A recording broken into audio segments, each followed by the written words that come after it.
if the situation calls for it, I will not hesitate. And the police should not hesitate, especially facing a criminal who is also going to kill you. Pag hinuli mo, dapat patayin mo talaga. At ayaw kong makita na buhayan kasi gamutin mo pa sa ospital, magastos pa ang gobyerno, tapos tapon mo doon sa prisuhan, pakakainin mo pa. Tapusin mo na, that is my philosophy. Tapusin mo na, that is my philosophy.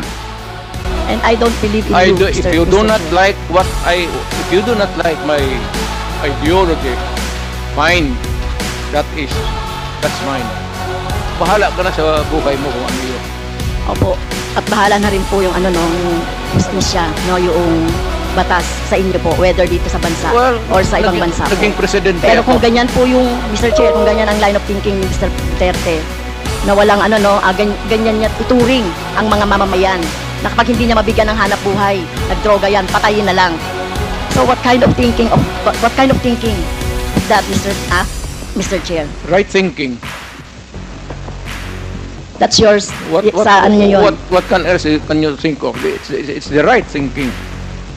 I don't believe in you. Okay, next, Mr. I'm not Chair. asking you to believe in me. Okay, fine. Far from it.